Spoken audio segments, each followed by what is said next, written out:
Hello and welcome to Choices Global, a production of First Assembly of God, Wortmanville, Georgetown, Guyana. On this program, we curate and cultivate conversations pertinent to nation building. Our topic today will build on our program 2 weeks ago, and we are today focusing on the culture shift and legislation needed to leverage IT for decision making in government services. We have a diverse panel of leaders who are all Guyanese, while some reside in the diaspora. We have with us today Mr. Urson Smith, a computer systems and software engineer who has over 20 years' experience serving in government and quasi government institutions. Mr. Martin Messiah is a digital marketing consultant with a global footprint. And we have Mr. Kurt Corbin, security project management and administration professional residing in Geneva, Switzerland. And yours truly, Siobhan Corbin, your moderator. To you, our viewers, we encourage you to place questions and provoking comments in the chat so that we can continue conversations for nation building. Panelists, welcome.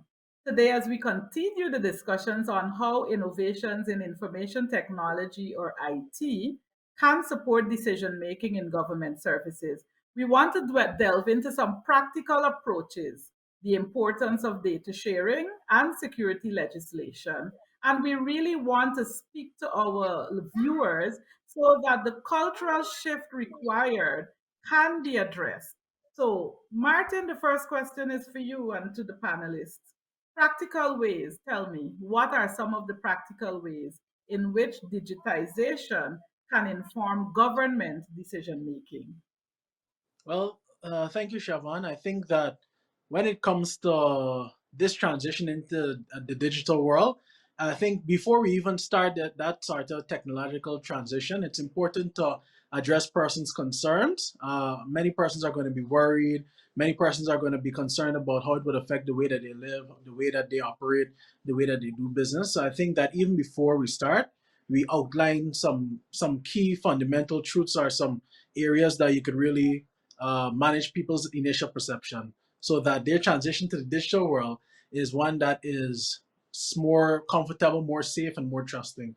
Once persons are able to build and establish that sort of zone of comfort, and they accept that digitization is coming and it will benefit us and it's pretty much safe and it'll make things better for our lives, then they'll be in a better mental position to move on.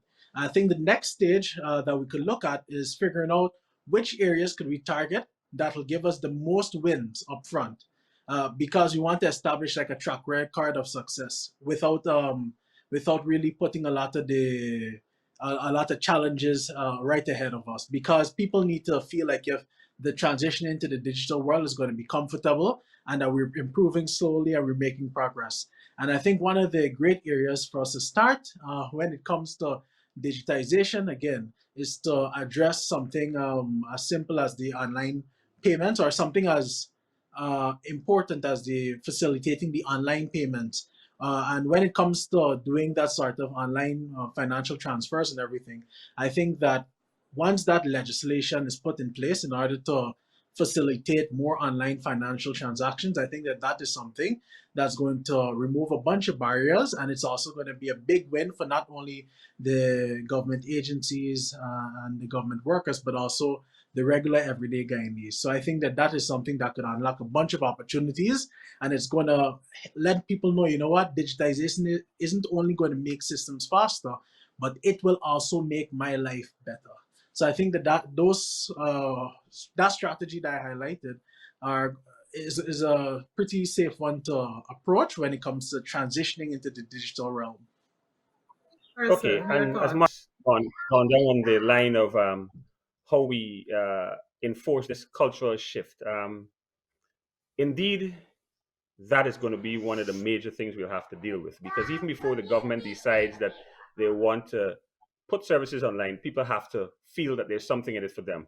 And usually, some of the simpler ones are the ones that have direct benefits for the person, social benefits. So whether it be I can get access to my pension online through online some sort of digital means, or whether I'm getting my school uniform vouchers. Those are the type of things. Well, at the moment, we don't have a public transportation system currently, but let's say, and God willing, perhaps we can get that soon again. Sometimes you can have systems where persons who are resident in a certain area may benefit from subsidized transportation, and therefore, if you register, right, you therefore be able to get access to these benefits. So that could be another carrot that you can dangle there. Sometimes we often do different relief, like might be flood relief and all of these different type of things. But if these things come easier, for example, to persons who are registered in our system, those might be incentives for people. So that those are my opening words.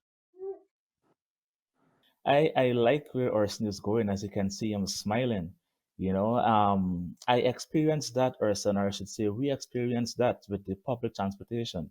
I know we don't have it currently in Guyana, but the same registration and the same data sharing process, once you live, whichever community you live in at the moment, and where we're living in Switzerland, you automatically registered. So every year we receive a letter in the mail without without even knowing about it, without ever having to apply. Once you're in the community, you registered, and you receive a letter with a discount for your children 16 years and below to have a subsidized transportation cost. So every year we have this, we call it the public transportation pass that is subsidized. Instead of paying, I think, over $800 in terms of francs here, we pay around 500. Yes, over 800 to 500. So that's a significant reduction for two children, and some families are much larger than that, as we know. So that is one way where it be incentivized, and one where it can be easier. Um, what I would like to see a practical example as well, moderator, is a police clearance. It may seem as something simple or something.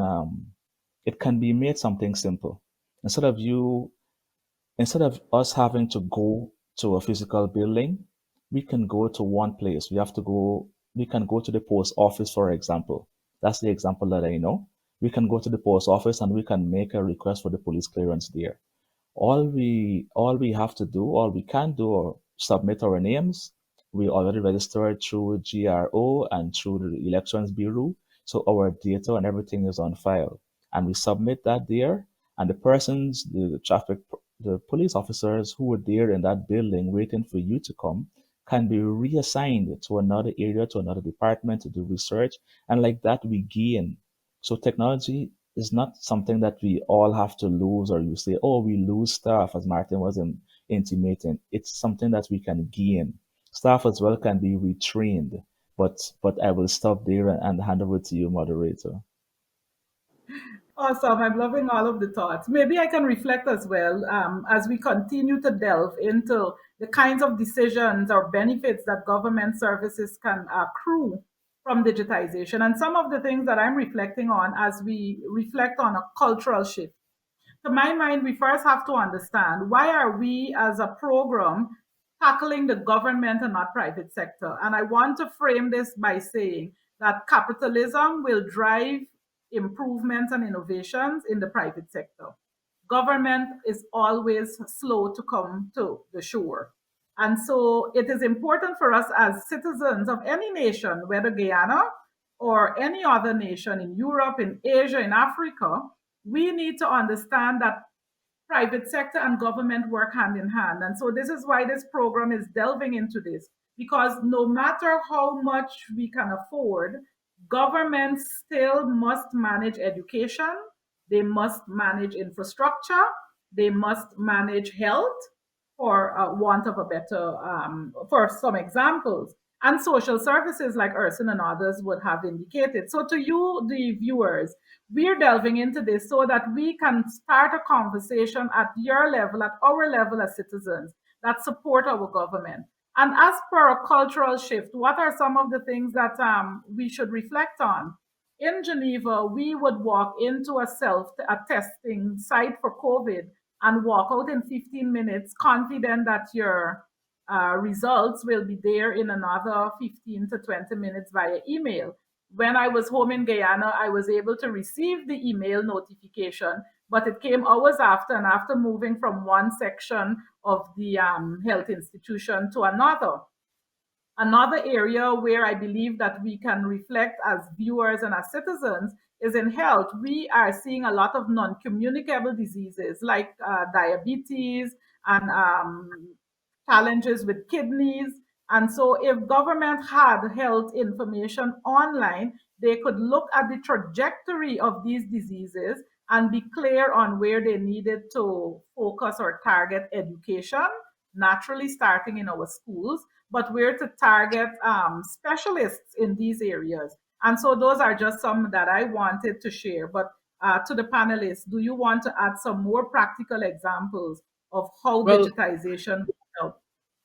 Well, Siobhan, let me tell you something. That example that you referenced there, I remember I was in the Dominican Republic as one of the finalists for a Caribbean startup event that was there, and I interacted with some companies that were there. And one of the companies that was there, I remembered very vividly. I spoke with the founder and I was like, "What y'all doing?" You know, because I just saw a couple of simple charts or whatever that was there, and I saw a mention of malaria. So I said, "Hey, malaria, that sounds familiar." So I was speaking to these people, and why you mentioned to me? I saying that I'm saying that the malaria was there because it was a Spanish-speaking country, and you know me, I dabble in languages from time to time, but essentially their startup was focused on using data to predict public health issues in different communities. And what they would do, because they were able to get access to data from different institutions within their own geographical territory, they were able to not only predict where it might be or whatever. They were able to predict the specific communities, the specific areas.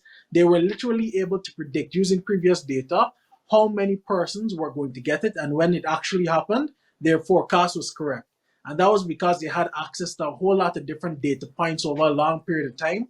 And the data management models and the prediction models that they used were so refined that they were able to use that sort of digital network and that digital integration in order to help people live longer and in order to deploy resources more efficiently. So when we say that digitization is important for government section, for government agencies and also private agencies, one of the things we need to also look at is, apart from the financial incentives, there is also incentives not only to make money but also to deploy resources more effectively. And you can literally save lives by just having people share data more efficiently. And what was interesting also about the models that they created is not like a regular person or a regular group of persons wouldn't be able to compile and bring all of that data together and compute it together in the same way that a computer would be able to.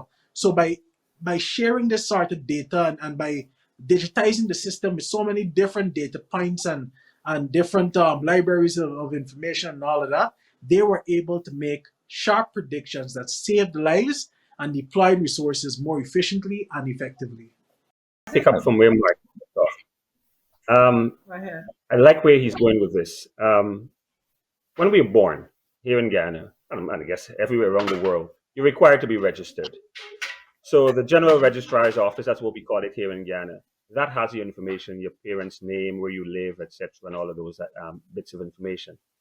Now, government agencies, the GRO in our case, they're the ones who maintain that information. Now, to the best of my knowledge, most countries do a census. I think on average, in Ghana, I believe ours every 10 years.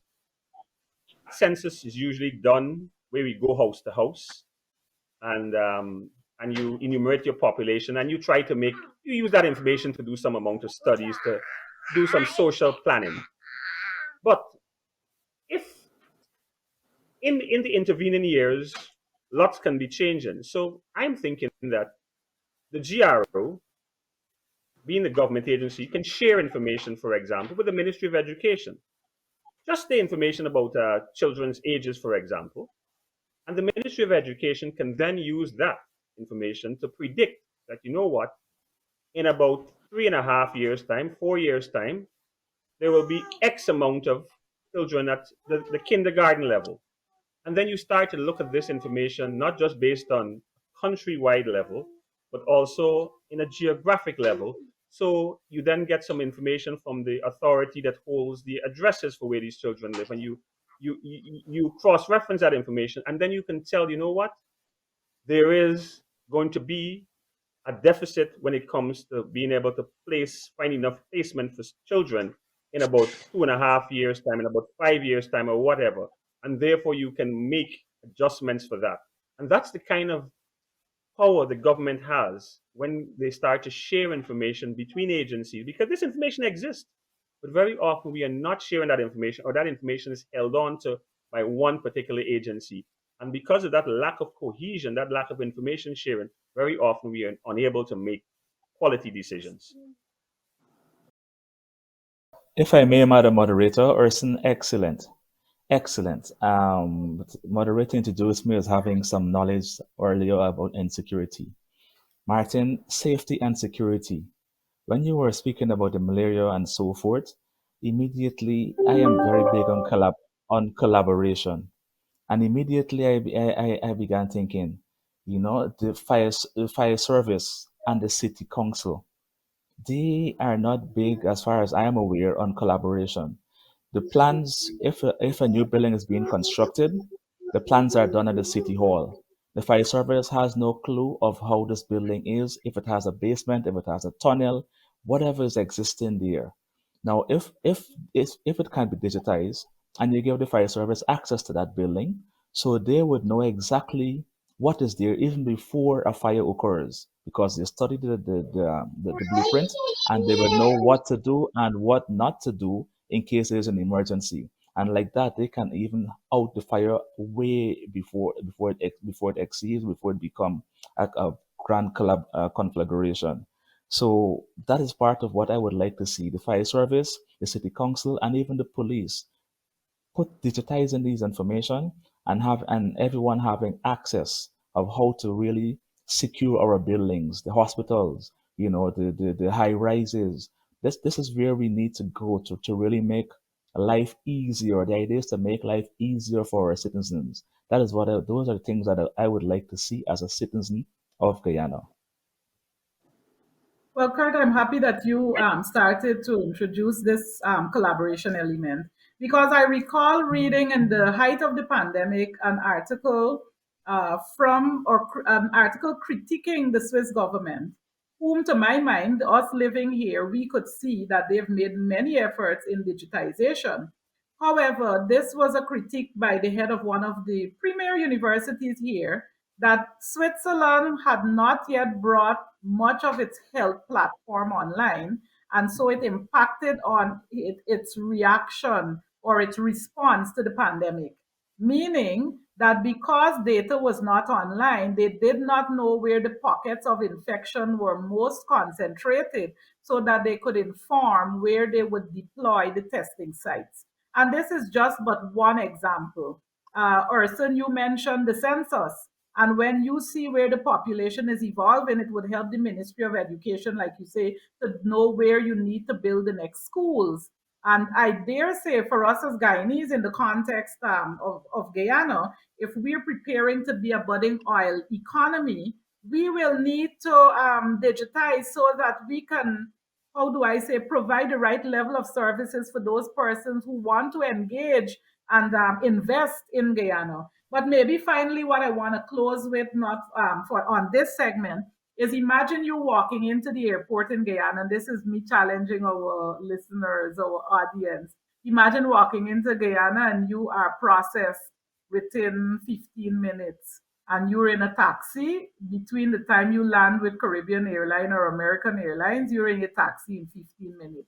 These are some of the powers of digitization, because then you just come, you swipe your passport, and you move on. These are some of the experiences that other persons or countries are benefiting from. And so I want to shift to another portion of addressing the cultural shift that is needed. People are still scared. Urson, Martin, Kurt, what do you say around data sharing and data security? Because I know that that is another area that is a bottleneck or causes some resistance.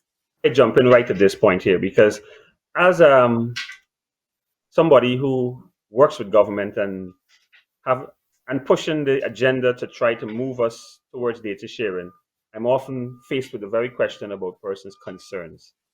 And as I shared briefly in the last week's program, data sharing, what we will aim to do would be to share the information that you yourself would have otherwise had to provide. You would have had to have taken a piece of paper, get a document of some sort, and take it over to an agency, which of course required you to set foot in that agency, or even if you apply for it online, it doesn't matter. At the end of the day, if you still have to go and collect it for them, collect it from that agency and walk it over, it slows the entire process down and takes up some of your time. So when we talk about data sharing, from a personal level, we're talking about information that you would have otherwise had to carry across. But even outside of that, you might have a situation where the police stops you on the road and they want to establish if you have a valid driver's license or you have a valid fitness and all those things. A practical example is very often sometimes you've forgotten that document home. And our current laws say that you have to be detained because you're an unlicensed driver if you don't have your driver's license and all of that. But if we had a system in place where they could have taken your ID number or something, some unique identification number, punch it into the system, your picture comes up and it says right there and then that you are a licensed driver. Now, in any case, if you think about it, the traffic policeman was authorized to ask you to produce your license, but you didn't have it, and you will be, in our current system, be detained. But if we had a system of data sharing where cross referencing can be done, and just as I said in the last program, just the basic information, and in a simple example like that, you can be validated as a legitimate driver and you are on your way. The policeman doesn't know anything else. He doesn't know where you live because he's not required to know that. He doesn't know how much money you're working for. He just knows that you are a licensed driver. Well, yeah, my contribution here would be to build these systems and don't make them mandatory. When it comes to security and all that, make people opt into them and let those people become the in business you call them the evangelists for that change management process. Allow those persons to build confidence by sharing how efficient and how effective those systems are. But I do believe that those systems should only be made voluntary within the initial periods of time. And what this will also allow is it will allow those early adopters to kind of figure out the kind of vulnerabilities and the kind of challenges that they personally would have before a digitization process is scaled up.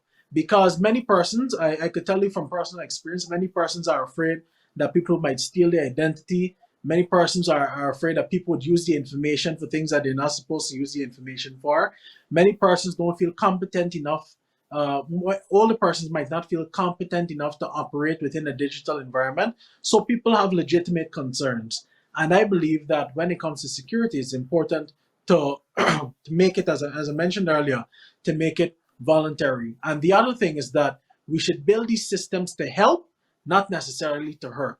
And what I mean by this is that most of these digitization processes should be built from the perspective of how can we help this person to get what they want to get done as quickly and as efficiently as completely as possible, and how could we make the process better rather than how could we penalize them, how could we find different challenges in it to slow down the process. And I think if we create from that kind of perspective where it's built to help, we'd be able to not only minimize the amount of conflict that these change management processes would have, but we'd also build confidence for digitization, even allowing us to not only include a large amount of people in our digital transition, but it would also allow more people to benefit from the systems. And another great thing about the digital environment is it becomes better, generally speaking, it becomes better for prediction and for different trend analysis when more data is available. And yeah, that would be my contribution with safety. Awesome. Kurt, So any we reflections? so we provide. Thank you, Siobhan. So we provide a better service. That is what you're saying. Our son, thank you for that. I can give another practical example based on what you said theoretically. Uh, I mentioned earlier about our children having the public transportation pass, and of course, you're only human, so you can't forget it, and they did. And that morning there was a control on the tram, and as Martin said, it's not punitive. The control is periodic. They will just come from time to time. They trust you to do the right thing. So that's another cultural shift that we got accustomed to here. There's no conductor there. They trust you to do the right thing. Have your tram pass or buy the tram ticket if you don't have it. So they were in the tram and they came to do the control. And when they checked, their tram pass was home here. So they merely give their names. The guys inputted it into the system. And instead of receiving a ticket for about 70 or 80 francs or 70 or $80 US dollars, it was only for 5 francs because you made them have to, that's administrative costs. You made them have to work to confirm that you are registered. So yes, that's how it can work. So everything is online and it's easier for the citizens, and the trust is there. You give me your name, I input it in my system, and I see, yes, this is the area that you live in, Avanche. Okay, you registered. Okay, and you can go. In the mail a few days later, your fine will come. You go pay it at the post office again, and that's it. No hanging up, no taking to the station, no coming out and writing any document. It just comes in the mail. And the other example I would like to give, Chevron, is about, I spoke about collaboration earlier. Collaboration makes things easier. It's the way to go. I was I was in a parking recently, and I did not have enough cash to pay for that ticket. So I canceled the transaction. I collected my ticket and I went upstairs looking for a bankomat. I am banking with a particular bank. And in that mall where I was, there was no bankomat because it's a small mall. There was no bankomat for my particular bank. However, there was another bank there. I simply went, I inserted my card from the other bank, and I was able to withdraw cash. And I went back down into the parking, and I was able to pay for my ticket and leave. Now, this is the collaboration that I'm hinting at and saying clearly. If I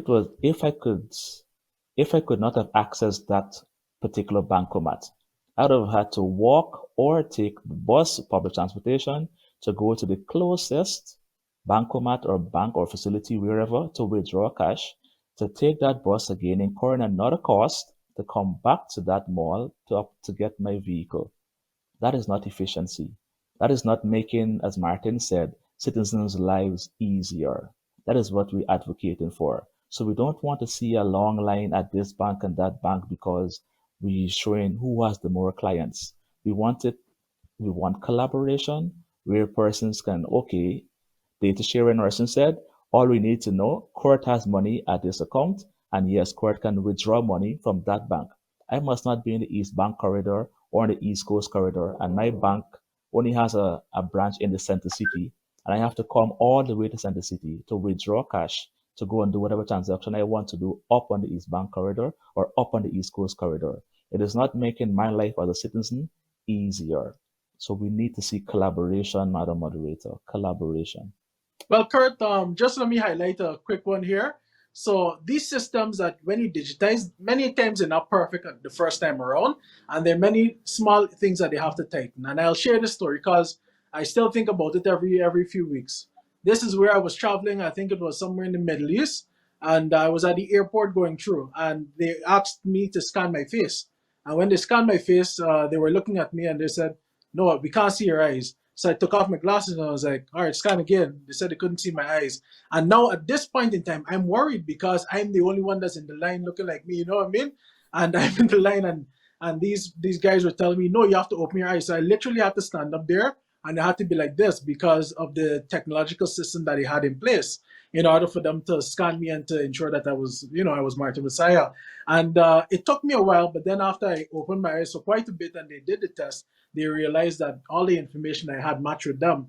And I found that funny because, of course, it's interesting. I remember some of my friends were telling me, what was going on there? We just saw you standing up, opening your eyes, and we were wondering if you got some bad news or something like that. And that just shows that as we move into this digital space, there will be challenges. There'll be issues that we never even thought about that will develop. New problems would come about. But when it comes to pushing our country forward, when it comes to pushing our culture forward, I think that it is still a great idea to at least attempt and to move in the direction of progress. Wow, Martin, I think I'm liking to build on that, and I could imagine you with your eyes, right, and wondering what is going on. But I think Martin, you and Kurt, you've all made some important points, and I want to pick a few of them. Martin, you talked about setting systems that help and not hurt. I want to posit that there should be systems that catalyze and not comply and not seek compliance. And I want to go back to the airport example. We seem to be trying to ensure only compliance of the passport rather than welcoming people into the country. Yet we want to have tourism income. And so I'm positing that we need to have a mindset shift. All right. So, as a country, we need to understand that we don't need to be afraid that people will lose jobs. And that's the other question I want to pose to the panelists as we wrap up. The immigration officer who is no longer needed to check compliance of the passport because it's swiped and the gate says open if all is well, that immigration officer can become a data scientist who then is analyzing data to determine what new innovations are needed rather than needing more people to come and check. So I want to suggest or posit that we need a mindset change where we're not looking at compliance. The other thing you said, Martin, was that when we implement new systems, there will always be teething problems. So as a citizenry, we need to be prepared not to complain, but to celebrate every small milestone. And the fact that we should not be mandatory in the first, forays into our innovation. Maybe reflections now. What are some of the shifts in jobs that we will see? Because we could imagine a government employee saying, "What will happen to my job if these people are pushing for innovation and computers will take over?" Reactions. In terms of the Uh, jobs, there's always the fear that people will lose jobs whenever we digitize. But as you have already indicated, Chevron, there's already there's always room for an additional type of job, right? A job, as you said, to analyze the data, to make recommendations for changes, and therefore we should never be afraid of technology in terms of costing us jobs, because at the end of the day we'll be much more efficient, right? And there'll be many more industries because, for example, I give you an example. In order to have this integration, you will have to have programmers, for example, that will have to develop these interfaces. So that's another niche market that we'll have to create. And this is a little word to the wise there who is studying. You need to go and learn how to write applications that create that plugin that allow data exchange between two different systems. So the new industries will be created. So while some jobs may change, new jobs will also be created. I Curtin would I Martin, would want 30 to go I seconds. would want to go I would want to go reassigning staff, as we digitize, Orson already indicated, with reassigning staff, and in the interest of time and leaving some time for Martin.